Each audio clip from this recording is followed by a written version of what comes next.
¿Por qué un católico no puede ser masón? Esta pregunta incomoda a muchos porque la respuesta toca algo que preferimos ignorar. Tal vez conoces a alguien que es católico practicante y al mismo tiempo pertenece a una logia masónica. Tal vez esa persona es un familiar, un amigo cercano, un colega de trabajo, o tal vez, y esto es lo más delicado, esa persona eres tú mismo. Lo que voy a compartir contigo en este video no es una opinión personal, no es un juicio precipitado, y mucho menos es un ataque contra nadie. Lo que vas a escuchar es la enseñanza oficial de la Iglesia Católica, sostenida con firmeza durante casi 300 años, reafirmada por más de 20 documentos papales y vigente hasta el día de hoy.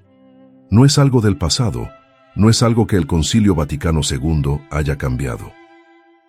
Es doctrina clara, actual y vinculante para todo católico que quiera vivir en comunión plena con la Iglesia.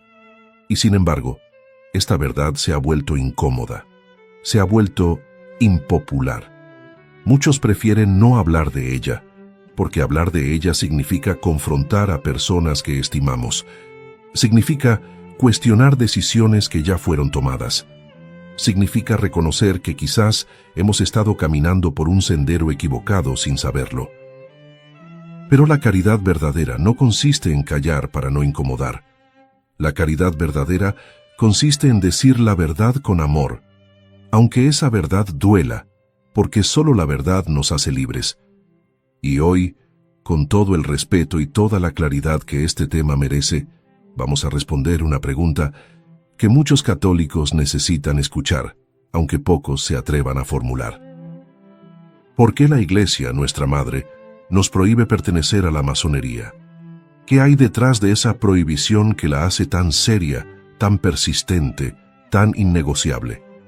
La respuesta es más profunda de lo que imaginas, y comienza por entender qué es realmente la masonería. Para entender por qué la Iglesia prohíbe a sus hijos pertenecer a la masonería, primero necesitamos comprender qué es realmente esta institución.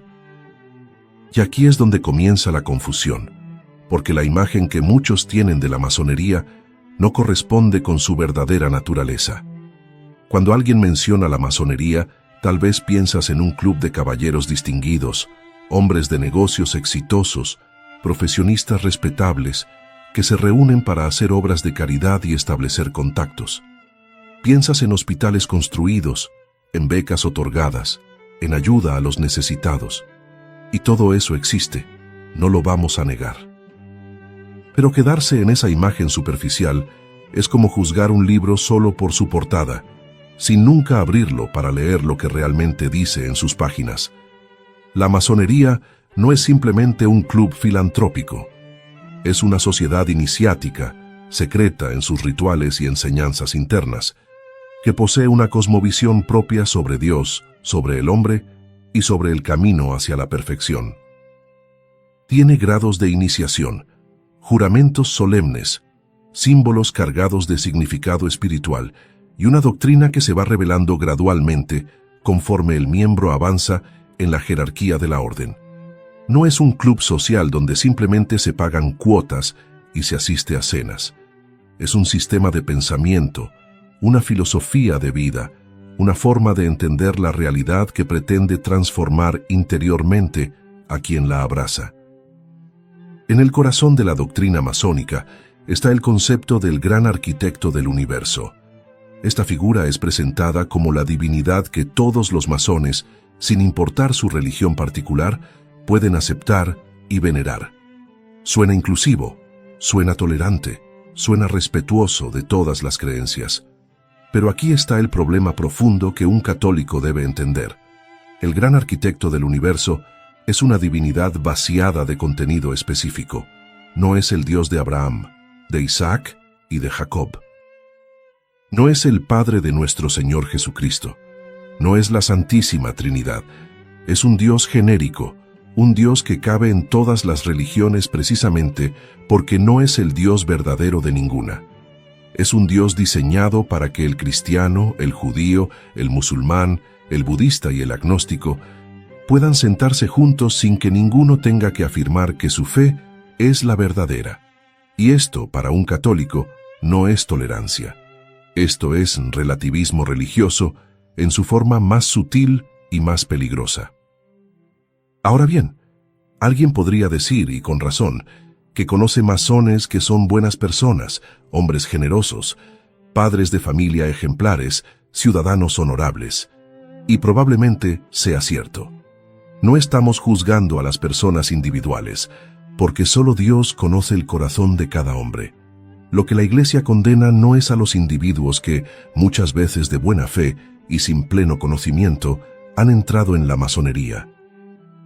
Lo que la Iglesia condena es la institución misma, su doctrina, sus principios, su visión del mundo que resulta absolutamente incompatible con la fe católica. Un hombre puede ser subjetivamente bueno y estar objetivamente en un camino equivocado. La caridad nos obliga a distinguir entre el pecador, al que siempre debemos amar, y el error, al que siempre debemos rechazar. Y es precisamente este error, esta incompatibilidad radical entre la fe católica y la doctrina masónica, lo que necesitamos examinar con mayor profundidad. La incompatibilidad entre la fe católica y la masonería no es una cuestión de opiniones, de sensibilidades o de interpretaciones personales. Es una incompatibilidad radical que toca los fundamentos mismos de lo que creemos como católicos. Y para entenderla con claridad, necesitamos examinar 3 puntos esenciales donde la doctrina masónica contradice directamente la fe que profesamos. El primer punto, y quizás el más grave, es el relativismo religioso. La masonería enseña, de manera explícita o implícita según el grado de iniciación, que todas las religiones son caminos igualmente válidos hacia la verdad. En la logia, el católico se sienta junto al protestante, junto al judío, junto al musulmán, junto al espiritista, y todos son considerados hermanos que buscan la misma luz por diferentes senderos. Suena hermoso, suena tolerante, suena muy acorde con el espíritu de nuestro tiempo. Pero para un católico, esta postura es imposible de sostener sin traicionar su propia fe. Porque Jesucristo no dijo que Él era un camino entre muchos, una verdad entre varias, una vida entre tantas opciones disponibles. Jesucristo dijo, con toda claridad, en el Evangelio de San Juan, capítulo 14, versículo 6. Yo soy el camino, la verdad y la vida. Nadie va al Padre sino por mí. Nadie, no algunos, no la mayoría, nadie. Esta afirmación exclusiva de Cristo no es arrogancia, es amor. Es la revelación de que Dios mismo se hizo hombre para abrirnos el único camino de salvación. Y un católico no puede sentarse en una logia y actuar como si esta verdad fuera simplemente su opinión privada, igual de válida que la opinión del que niega la divinidad de Cristo. El segundo punto de incompatibilidad son los juramentos y el secreto.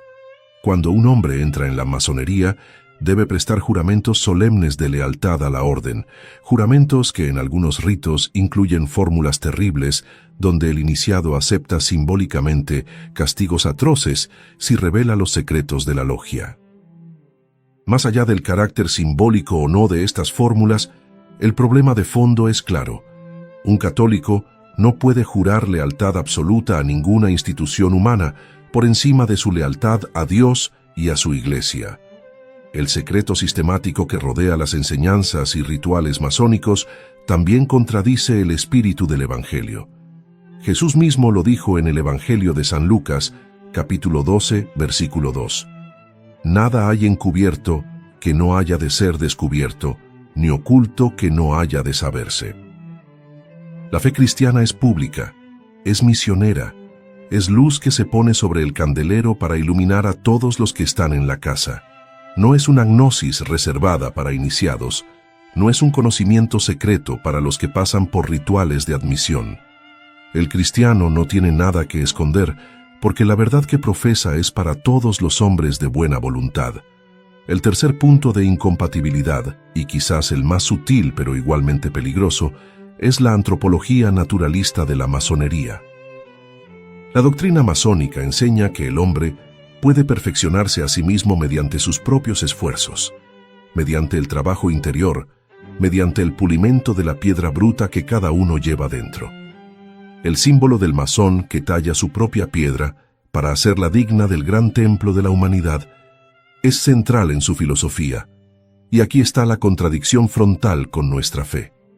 El católico sabe, porque así lo enseña la Iglesia desde siempre, que el hombre caído no puede salvarse a sí mismo. Necesitamos la gracia de Dios, necesitamos los sacramentos, necesitamos a Cristo Redentor que murió en la cruz para rescatarnos del pecado. Sin Él, nada podemos hacer. Con nuestras solas fuerzas, por más que trabajemos en nuestro perfeccionamiento moral, jamás alcanzaremos la vida eterna. La masonería propone una salvación sin Salvador, una redención sin Redentor, un cielo construido con manos humanas.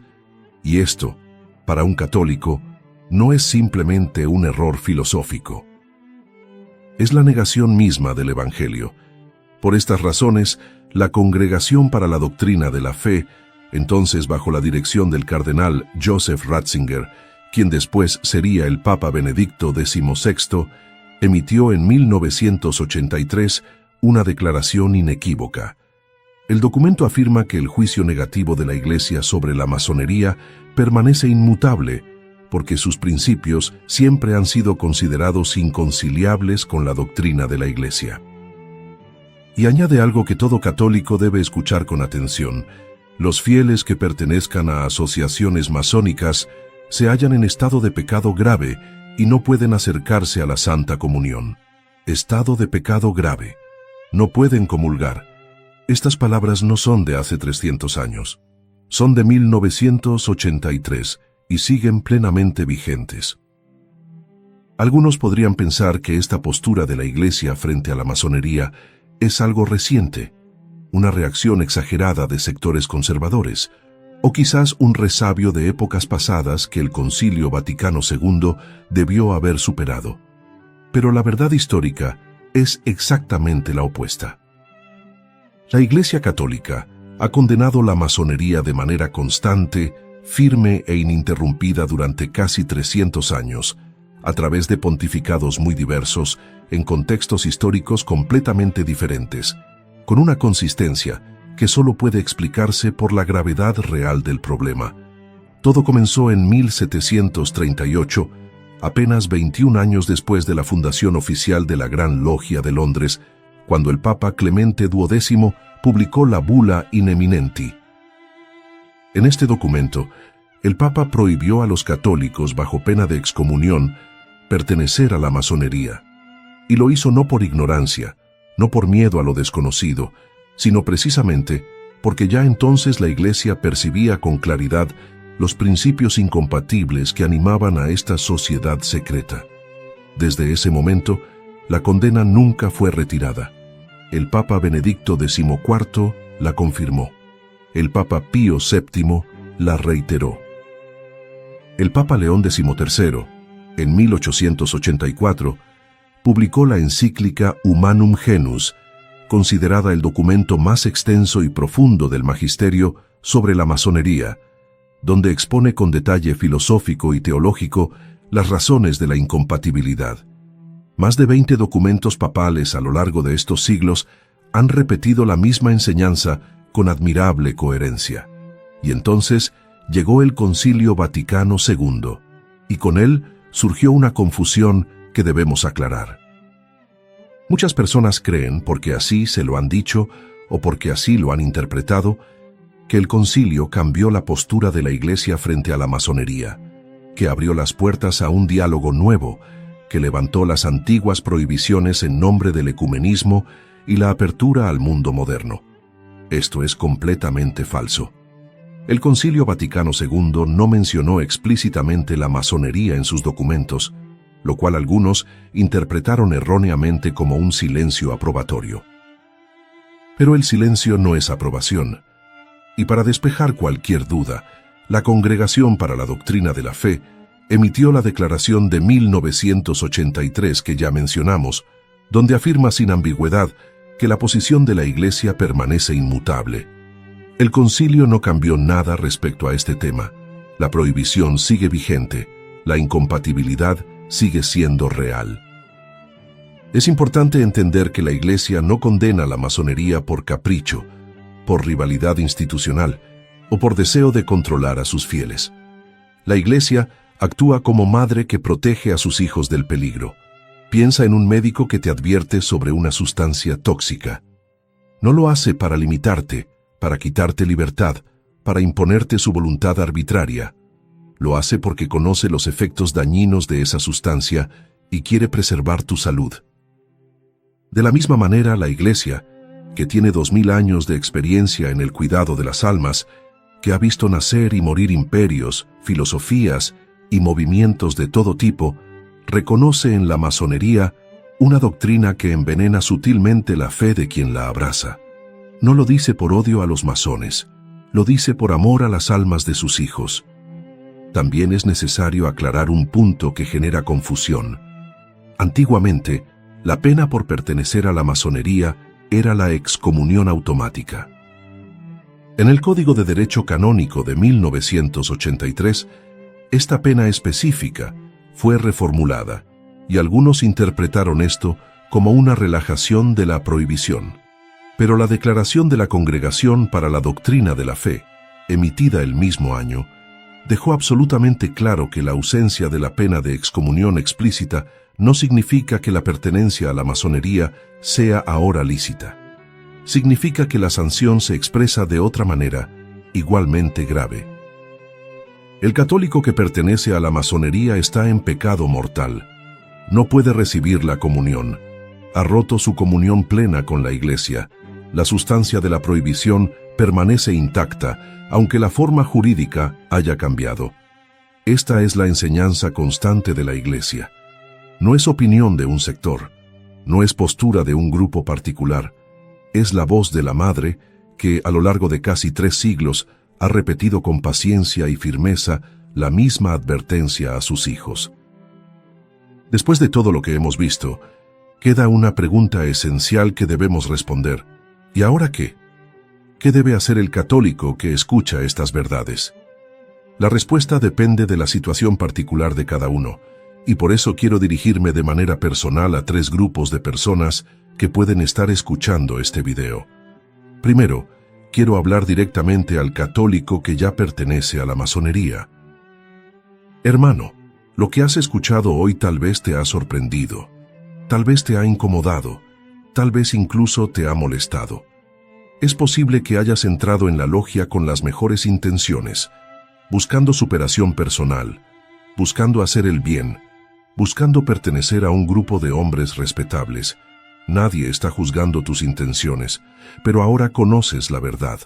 Ahora sabes lo que la Iglesia enseña y por qué lo enseña. Y el conocimiento trae consigo una responsabilidad. Jesús lo dijo con claridad: nadie puede servir a 2 señores.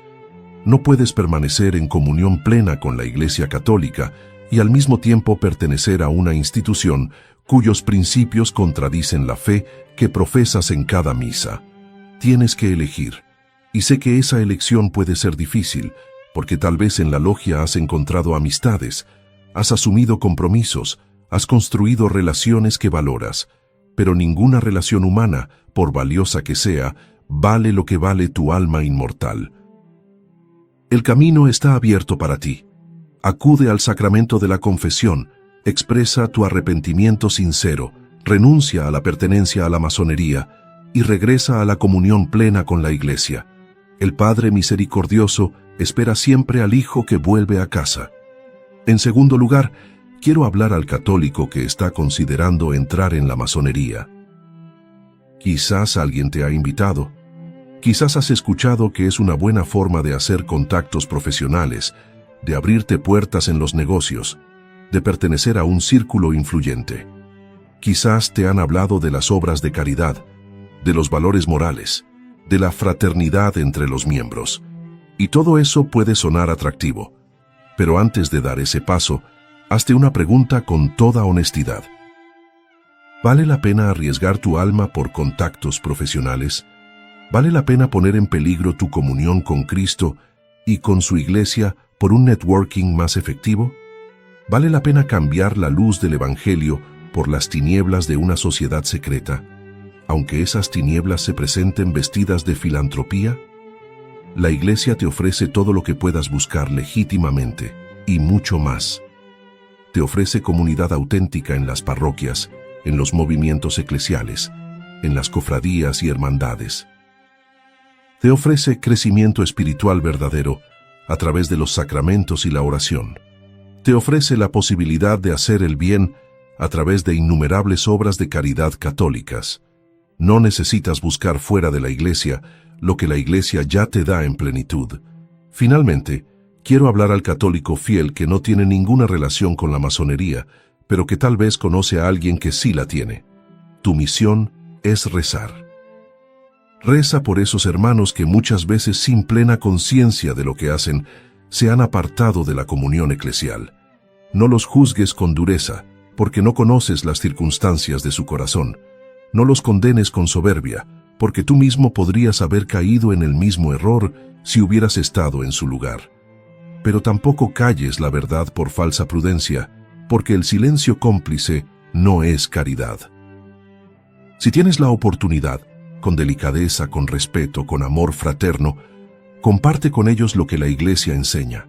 Tal vez seas el instrumento que Dios utilice para traer a un hermano de regreso a casa. La libertad verdadera no está en los juramentos secretos, ni en las logias cerradas, ni en los rituales de iniciación. La libertad verdadera está en Cristo, que dijo: «Conocerán la verdad, y la verdad los hará libres». La Iglesia Católica no te ofrece secretos reservados para unos pocos. Te ofrece la verdad revelada por Dios para todos los hombres. No te pide juramentos de lealtad a una institución humana. Te invita a entregar tu corazón al único que merece tu lealtad absoluta, a Jesucristo, Señor y Salvador. No te promete un perfeccionamiento que depende de tus propios esfuerzos. Te ofrece la gracia que viene de lo alto, la única fuerza capaz de transformar realmente tu vida. Ser católico es hermoso.